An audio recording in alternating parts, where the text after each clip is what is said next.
ಓಂ ಸಂಪದ್ಯ ಅವಿಹಾಯ ಸ್ವೇನ ಶಬ್ದಾತ್ ಓಂ ಅಂತ ಇದು 4ನೇ ಅಧ್ಯಾಯದ 4ನೇ ಪಾದದ 1ನೇ ಸೂತ್ರ. ಯಥಾಸಂಕಲ್ಪ ಭೋಗಾಶ್ಚ ಚಿದಾನಂದ ಶರೀರಿಣ ಅಂತ ಇದು 4ನೇ ಅಧ್ಯಾಯದ 6ನೇ ಶ್ಲೋಕ ಅಣುಭಾಷ್ಯದಲ್ಲಿ. ಅದಕ್ಕೆ ಸಂಬಂಧಪಟ್ಟ ವಿವರಗಳನ್ನು ನಾವೀಗ ನೋಡಬೇಕಾಗಿದೆ. 25ನೇ ಗದ್ಯ ಭಾಗ ತತ್ವಮಂಜರಿಯಲ್ಲಿ ಅರ್ಚರಾದಿಪಥ ಬ್ರಹ್ಮ ಪ್ರಾಪ್ತಾನಾಂ ಭೋಗಂ ವಕ್ತುಂ ಚತುರ್ಥ ಪಾದ ಅಂತ ಹೀಗೆ ಪ್ರಾರಂಭ ಕಂಡಿದೆ. ಅರ್ಚರಾದಿ ಮಾರ್ಗದಿಂದ ಯಾರು ಪರಮಾತ್ಮನನ್ನ ತಲುಪಿರ್ತಾರಲ್ಲ ಅವರು ದೇವತೆಗಳು ದೇಹಕ್ಷಯದ ಮೂಲಕವಾಗಿ ಭಗವಂತನನ್ನು ತಲುಪಿರ್ತಾರೆ. ಮತ್ತೆ ನಮ್ಮಂಥ ಮನುಷ್ಯರು ನಮಗೆ ನಿರ್ದಿಷ್ಟವಾದ ಮಾರ್ಗಗಳ ಮೂಲಕ ಭಗವಂತನನ್ನ ತಲುಪಿರ್ತಾರೆ. ಅದರಲ್ಲಿ ಹಿಂದೆ ನೋಡಿದ್ದೀವಿ, ಒಬ್ಬೊಬ್ಬರಿಗೆ ಒಂದೊಂದು ವ್ಯವಸ್ಥೆ ಇದೆ ಅಂತ ಈ ಹಿಂದೆ ನೋಡಿದ್ದೀವಿ.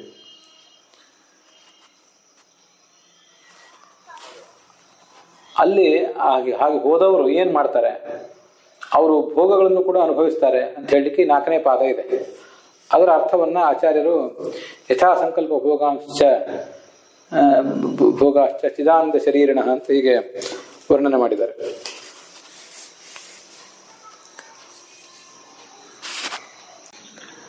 ಇಲ್ಲಿ ತಿದ್ದುಕೊಳ್ಬೇಕೆಲ್ಲರೂ ಕೂಡ. ತದರ್ಥಮಾಹ ಯಥಾಸಂಕಲ್ಪ ಭೋಗಾಶ್ಚ, ಅಲ್ಲಿ ಮೇಲೆ ಒಂದು ಸಣ್ಣ ಅನುಸ್ವಾರ ಇದೆಯಲ್ಲ ಅದು ಬೇಡ. ಅನುಸ್ವಾರ ಇದ್ದು ಬಿಟ್ಟರೆ ಅದು ದ್ವಿತೀಯ ವಿಭಕ್ತಿ ಬಹುವಚನ ಅಂತ ಅರ್ಥ ಆಗ್ತದೆ, ಅದು ಉಚಿತ ಅಲ್ಲ. ಅದು ಇದು ದ್ವಿತೀಯ ವಿಭಕ್ತಿ ಪ್ರಥಮ ವಿಭಕ್ತಿ ಬಹುವಚನ. ಯಥಾಸಂಕಲ್ಪ ಭೋಗಾಶ್ಚ ಚಿದಾನಂದ ಶರೀರಿಣ ಅಂತಿಷ್ಟೇ ಆಗ್ಬೇಕು. ಯಾಕೆಂದ್ರೆ ಮುಂದೆ ಅಲ್ಲಿ ರಾಘವೇಂದ್ರ ಸ್ವಾಮಿಗಳ ಮಾತನ್ನೇ ಗಮನಿಸಿದ್ರೆ ಗೊತ್ತಾಗ್ತದೆ ನಮಗೆ. ಸರ್ವೋಚ್ಚಾದ್ಯಾಹ ಉತ್ತಮಾಹ ಇತಿ ವರ್ತತೆ. ಯಥಾಸಂಕಲ್ಪ ಭೋಗಾಶ್ಚ ಚಿದಾನಂದ ಶರೀರಿಣ ಅಂತ ಬಂದಿದೆಯಲ್ಲ, ಅವ್ರು ಯಾರು ಅಂದ್ರೆ ಸರ್ವೋಚ್ಚಾದ್ಯಾಹ ಮನುಷ್ಯೋತ್ತಮ ಮೊದಲಾದವರು ಅಂತ ಹೀಗಾದ್ರ ತಾತ್ಪರ್ಯ. ಮುಕ್ತಾಹ ಸಂತಹ ಇಂಥವರೆಲ್ಲರೂ ಕೂಡ ನಿತ್ಯಾನಂದ ಶರೀರಿಣ, ನಿತ್ಯಾನಂದ ರೂಪವಾದ ಶರೀರವನ್ನು ಪಡೆದು ಮತ್ತೆ ಮುಕ್ತಾಹ ಸಂತಹ ಮುಕ್ತವನ್ನು ಪಡೆದು ಮುಕ್ತಿಯನ್ನು ಪಡೆದು ಯಥಾಸಂಕಲ್ಪ ಭೋಗಾಶ್ಚ ಯಥೇಷ್ಟ ಭೋಗವಂತಹ ಚ, ಇದು ಪ್ರಥಮ ವಿಭಕ್ತಿದೇ ಬಹುವಚನ. ಒಂದ್ ವೇಳೆ ಅದು ದ್ವಿತೀಯ ವಿಭಕ್ತಿ ಬಹುವಚನ ಆಗಿದ್ರೆ ಯಥೇಷ್ಟ ಭೋಗವತಶ್ಚ ಅಂತ ಆಗ್ತಿತ್ತು. ಭೋಗವಂತಂ ಭೋಗವತೌ ಭೋಗವತಃ ಅಂತ ಹೀಗಾಗಿಬಿಡ್ತದೆ. ಅದು ಸರಿಯಲ್ಲ. ಅದು ಅದರಿಂದ ಭೋಗವತಃ ಅಂತ ಹೇಳಲಿಲ್ಲ, ಭೋಗವಂತಹ ಅಂತ ಹೇಳಿರೋದ್ರಿಂದ ರಾಘವೇಂದ್ರ ಸ್ವಾಮಿಗಳೇ ಯಥಾಸಂಕಲ್ಪ ಭೋಗಾಶ್ಚ ಅನ್ನೋ ಪದ ತಗೊಂಡು, ಅಣುಭಾಷ್ಯದ ಪದ ತಗೊಂಡು ಅದಕ್ಕೆ ಯಥೇಷ್ಟ ಭೋಗವಂತಹ ಅಂತ ಅರ್ಥ ಮಾಡಿರುವುದರಿಂದ ಅದು ರಾಘವೇಂದ್ರ ಸ್ವಾಮಿಗಳಿಗೂ ಕೂಡ ಪ್ರಥಮ ವಿಭಕ್ತಿ ಬಹುವಚನ ಅಂತಲೇ ಅಭಿಪ್ರೇತ. ಮತ್ತೆ ನಾವು ಬೇರೆ ಅಣುಭಾಷೆಗೆ ಬೇರೆ ಬೇರೆ ವ್ಯಾಖ್ಯಾನಗಳಿವೆಲ್ಲ ಅದನ್ನೆಲ್ಲ ಪರಿಶೀಲನೆ ಮಾಡಿದೆವು. ಅಲ್ಲೂ ಕೂಡ ಯಥಾಸಂಕಲ್ಪ ಭೋಗಾಶ್ಚ ಅಂತ ಪ್ರಥಮ ವಿಭಕ್ತಿನೇ ಬಂದಿರೋದ್ರಿಂದ ಇಲ್ಲಿ ಭೋಗಾಂಶ ಅಂತ ಮೇಲೊಂದು ಅನುಸ್ವಾರ ಏನಿದೆ ಅದನ್ನ ತಿದ್ಕೋಬೇಕು. ಮತ್ತೆ ಅಲ್ಲಿ ಒಂದ್ ವೇಳೆ ಭೋಗಾಂಶ ಅಂತ ದ್ವಿತೀಯ ವಿಭಕ್ತಿ ಇದ್ರೆ ಅದಕ್ಕೆ ಒಂದು ಕ್ರಿಯಾಪದ ಇರಬೇಕಾಗ್ತದೆ. ಭೋಗಗಳನ್ನು ಹೊಂದುತ್ತಾರೆ ಅಂತ ಏನಾದ್ರು ಒಂದು ಕ್ರಿಯಾಪದ ಇರಬೇಕಾಗ್ತದೆ. ಆ ಕ್ರಿಯಾಪದ ಅಧ್ಯಾಹಾರ ಮಾಡ್ಕೊಳ್ಳೋದು ಏನು ಕಷ್ಟ ಅಲ್ಲ. ಅಂತ ಅನಿವಾರ್ಯ ಸಂಗತಿ ಇದ್ದಾಗ ಅಧ್ಯಾಹಾರ ಮಾಡ್ಕೋಬೇಕು. ಇಲ್ಲದೆ ಹೋದ್ರೆ ಆ ಥರ ಅಧ್ಯಾಹಾರ ಮಾಡ್ಕೊಳ್ಳೋದಕ್ಕೆ ಏನು ಅರ್ಥನೂ ಇಲ್ಲ. ಒಟ್ಟಾರೆ ಅದರ ಅರ್ಥ ಏನು, ನ ಕೇವಲಂ ಜನಾರ್ದನಂ ಯಾಂತ್ಯೇವ ಇತಿ ಚಾರ್ಥ. ಹೋಗಿ ಭಗವಂತನ ತಲುಪ್ತಾರೆ ಅಂತ ಮಾತ್ರ ಅರ್ಥ ಅಲ್ಲ, ಮತ್ತೆ ಭೋಗವನ್ನೂ ಪಡಿತಾರೆ. ಮುಕ್ತಾನ ಭೋಗವತ್ವಂ ಏತತ್ ಪಾದ ಪ್ರತಿಪಾದ್ಯ ಮಿತಿ ಯಾವತ್ತು. ಮುಕ್ತರು ಎಲ್ಲಾ ಥರದ ಭೋಗಗಳನ್ನು ಕೂಡ ಪಡ್ಕೋತಾರೆ ಅಂತನ್ನೋದು ಈ ಪಾದದ ಪ್ರಾಪ್ಯ ಅಭಿಪ್ರಾಯ ಅಂತ ಅದರ ತಾತ್ಪರ್ಯ. ಮುಂದೆ 26ನೇ ಗದ್ಯ ಭಾಗದಲ್ಲಿ ಎತ್ತು ಮುಕ್ತಾನಾಂ ಪರಬ್ರಹ್ಮ ಅನತಿಕ್ರಮೇಣೈವ ಭೋಗಂ ಮುಕ್ತುಂ ಸಂಪದ್ಯ ಅವಿಹಾಯ ಸ್ವೇನ ಶಬ್ದಾತ್ ಇತಿ ಸೂತ್ರಂ ತದರ್ಥಮಾಹ. ಈಗ ಸಂಪದ್ಯ ಅವಿಹಾಯ ಸ್ವೇನ ಶಬ್ದಾತ್ ಅಂತ 4ನೇ ಅಧ್ಯಾಯದ 4ನೇ ಪಾದದ 1ನೇ ಸೂತ್ರ. ಇವತ್ತಿನ ಈ ಪಾಠದ ಆರಂಭದಲ್ಲಿ ಮಂಗಲಾಚರಣ ರೂಪದಲ್ಲಿ ಅದನ್ನೇ ನಾನು ಹೇಳಿದ್ದೆ. ವಾಸ್ತವಿಕವಾಗಿ ಅದಕ್ಕೆ ಸಂಗತಿ ಇರುವುದು, ಅದು ಪ್ರಾರಂಭ ಕಾಣುವುದು ಇಲ್ಲಿ 26ನೇ ಗದ್ಯ ಭಾಗದಲ್ಲಿ. ಮುಕ್ತರು ಮುಕ್ತಿಯನ್ನು ಹೊಂದಿದ ಮೇಲೆ ಪರಬ್ರಹ್ಮ ಅನಿತಿರೇಕೇಣ ಇವ, ಪರಮಾತ್ಮನಿಗೆ ಯಾವತ್ತೂ ಅಧೀನರಾಗಿಯೇ ಇದ್ದು ಅವನ ಅಧೀನತೆಯನ್ನ ಯಾವತ್ತೂ ಬಿಟ್ಟು ಕೊಡದೆ ತಾವೆಂದೂ ಸ್ವಾತಂತ್ರ್ಯವನ್ನು ಪಡೆಯದೆ ಭೋಗವನ್ನು ಅನುಭವಿಸ್ತಾರೆ ಅಂತ ಹೇಳಲಿಕ್ಕೆ ಸಂಪದ್ಯ ವಿಹಾಯ ಸ್ವೇನ ಶಬ್ದಾತ್ ಅನ್ನುವ ಸೂತ್ರ ಹೊರಟಿದೆ. ಪರಂಜ್ಯೋತಿ ಉಪಸಂಪದ್ಯ ಸ್ವೇನ ರೂಪೇಣ ಅಭಿನಿಷ್ಪದ್ಯತೆ ಅಂತ ಹೀಗೆ ಛಾಂದೋಗ್ಯ ಉಪನಿಷತ್ನಲ್ಲಿದೆ. ಆದ್ದರಿಂದ ಅಲ್ಲಿ ಉಪಸಂಪದ್ಯ ಅಂತ ಬಂದಿರುವುದರಿಂದ ಇಲ್ಲಿ ಸೂತ್ರದಲ್ಲಿ ಕೂಡ ಉಪಸಂಪದ್ಯ ಅಂತ ಬಂದಿದೆ. ಪರಮಾತ್ಮನನ್ನು ತಲುಪಿ ಅಂತ ಹೀಗಾದ್ರ ಅರ್ಥ. ಹಾಗೆ ಸೌಪರ್ಣ ಶ್ರುತಿಯನ್ನು ಕೂಡ ಆಚಾರ್ಯ ಉದ್ಧರಿಸಿದ್ದಾರೆ. ಸೌಪರ್ಣ ಶ್ರುತಿ ನಮಗೆ ಹೆಚ್ಚು ಪ್ರಸಿದ್ಧ ಅಲ್ಲ. ಅಲ್ಲೂ ಕೂಡ ಸಹ ಯಹ ಏವಂ ವಿತ ಏವಂ ಮನ್ವಾನಃ ಏವಂ ಪಶ್ಯನ್ ಆತ್ಮಾನಂ ಅಭಿಸಂಪದ್ಯ ಅಂತ ಹೀಗೆ ಅಲ್ಲೂ ಕೂಡ ಸಂಪದ್ಯ ಅಂತ ಹೀಗೆ ಶಬ್ದ ಇದೆ. ದೊಡ್ಡ ಪರಮಾತ್ಮನನ್ನ ತಲುಪುವುದು ಅಂತ ಅದು ತಾತ್ಪರ್ಯ. ಇನ್ನು ಮತ್ತೊಂದು ಮೌದ್ಗಲ್ಯ ಶ್ರುತಿ ಅಂತ ಉದ್ಧರಿಸಿದ್ದಾರೆ. ಅಲ್ಲಿ ಅಭಿಸಂಪದ್ಯ ಅಂತ ಶಬ್ದ ಇಲ್ಲ. ಅಲ್ಲಿ ಆಪ್ಯ ಭಗವಂತನನ್ನು ತಲುಪಿ ಮುಂದೆ ಏನ್ ಮಾಡ್ತಾರೆ? ಮೋದತೆ ಪ್ರಮೋದತೆ ಆನಂದೇ ಭವತಿ, ಸಂತೋಷ ಪಡ್ತಾರೆ ಅಂತ ಹೀಗೆಲ್ಲ ಅಲ್ಲಿ ವರ್ಣನೆ ಮಾಡಿದ್ದಾರೆ.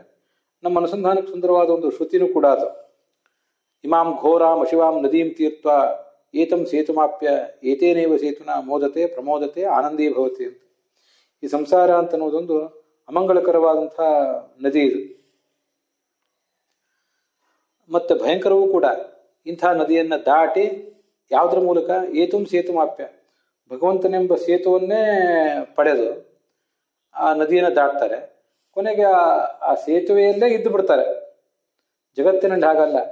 ಸೇತುವೆಯಲ್ಲಿ ಇರ್ಲಿಕ್ಕೆ ಯಾರು ಅಪೇಕ್ಷೆ ಪಡೋದಿಲ್ಲ. ಸೇತುವೆ ದಾಟಿ ಮುಂದೆ ತಮ್ಮ ಗಮ್ಯ ಸ್ಥಾನಗಳಿಗೆ ಹೋಗ್ತಿರ್ತಾರೆ. ಆದರೆ ಇದು ಹಾಗಲ್ಲ. ಸೇತುವೆ ಮೂಲಕನೇ ಸಂಸಾರವನ್ನು ದಾಟಿ ಸೇತುವೆಯೇ ಅಲ್ಲೇ ಇದ್ದು ಬಿಡ್ತಾರೆ. ಹಾಗಾಗಿ ಪರಮಾತ್ಮ ಎಂಬ ಸೇತುವೆಯೇ ನಮಗೆ ಗಮ್ಯವೂ ಹೌದು, ಸಾಧನವೂ ಹೌದು, ಗಮನ ಸಾಧನವೂ ಹೌದು ಅಂತ ಅದರ ತಾತ್ಪರ್ಯ. ಹೀಗೆ ಆ ಸೂತ್ರದಲ್ಲಿದೆ. ಅದಕ್ಕೆ ಏನರ್ಥ? ಸಂಪದ್ಯ ಅಂದ್ರೆ ಪರಮಾತ್ಮನನ್ನು ತಲುಪಿ, ಜ್ಞಾನಿಯಾದವನು ಪರಂಬ್ರಹ್ಮ ಸಂಪದ್ಯ ತಲುಪಿ, ಅವಿಹಾಯ ಪರಂಬ್ರಹ್ಮವನ್ನು ಅನತಿಕ್ರಮೇಣ, ಇವನಿಗೆ ಸ್ವಾತಂತ್ರ್ಯ ಬಂದ್ಬಿಡ್ತದೆ, ಇವನು ಆ ಪರಮಾತ್ಮನನ್ನು ದಾಟಿ ಮುಂದೆ ಹೋಗಿಬಿಡ್ತಾನೆ ಅಂತ ತಾತ್ಪರ್ಯ ಅಲ್ಲ. ಅವನ ಪರಮಾತ್ಮನನ್ನು ಯಾವತ್ತೂ ಇವನಿಗೆ ಮೀರ್ಲಿಕ್ಕೆ ಸಾಧ್ಯ ಆಗೋದೇ ಇಲ್ಲ ಅಂತ ಅದರ ಅಭಿಪ್ರಾಯ. ಸ್ವೇನ ರೂಪೇಣ ಅವಸ್ಥಿತ, ತನ್ನ ಮೂಲ ಸ್ವರೂಪವಾದ ಆವಿಷ್ಕಾರವನ್ನು ಪಡೆದು ನಾನಾ ಥರದ ಸುಖಗಳನ್ನು ಅನುಭವಿಸ್ತಾನೆ ಅಂತ ಅದರ ಒಟ್ಟು ತಾತ್ಪರ್ಯ ಆಗ್ತದೆ.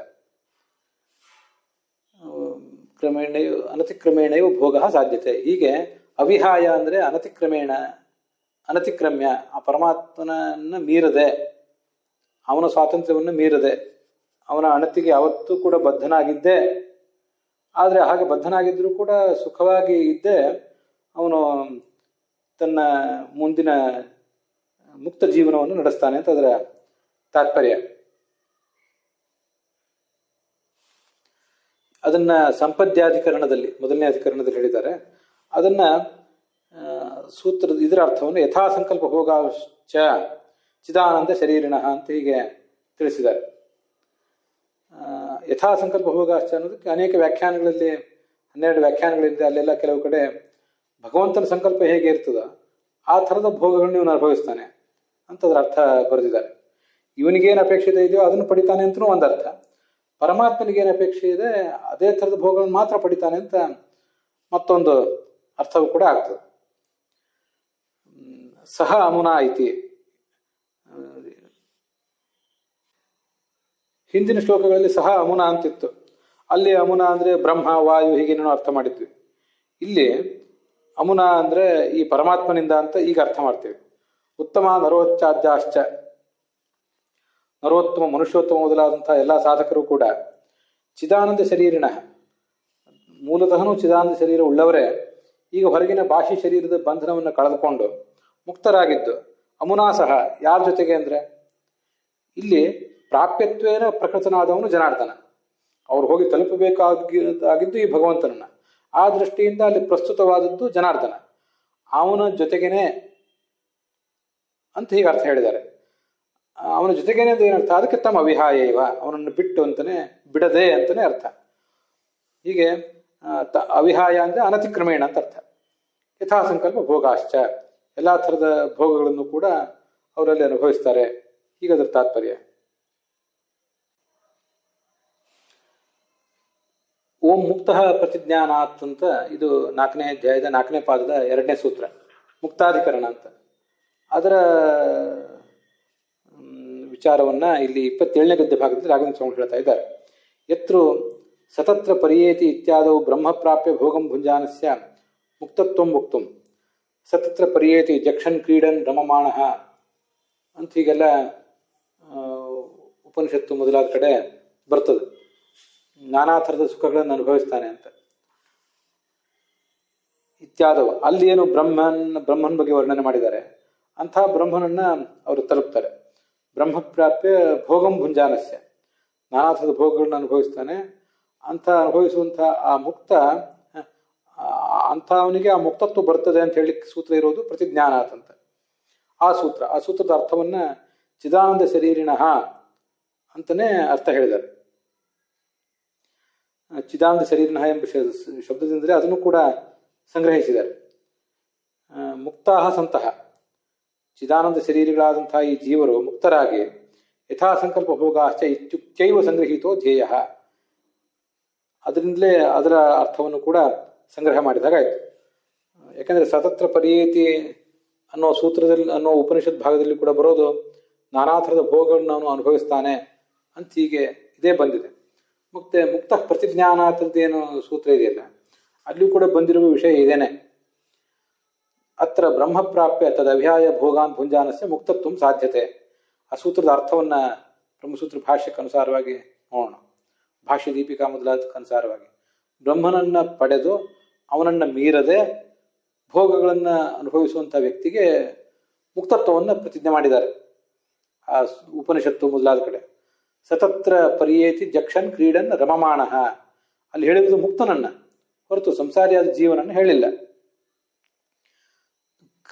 ನತು ಸಂಸಾರಿ, ಯಾಕೆಂದ್ರೆ ಅಥ ಯದೇನಮಿತಿ ಶ್ರುತ್ಯಂತರೇ ಮುಕ್ತಸ್ಯೇವ ಏವಂ ವಿಧ ಭೋಗ ಪ್ರತಿಜ್ಞಾನ.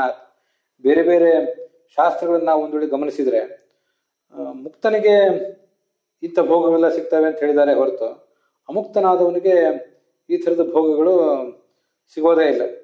ಆದ್ದರಿಂದ ಇಲ್ಲಿ ಬಂದಿರುವುದೆಲ್ಲವೂ ಕೂಡ ಅವನ ಬಗ್ಗೆನೆ, ಮುಕ್ತನಾದವನ ಬಗ್ಗೆನೆ ಅಂತಾನೆ ಅದರ ಅರ್ಥ.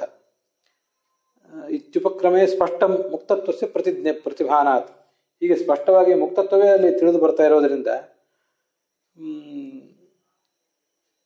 ಮುಕ್ತನಿಗೆ ಯಾವುದೇ ಕ್ರಿಯೆ ಇರೋದಿಲ್ಲ ಅಂತ ನೀವು ತಿಳ್ಕೊಬೇಡಿ.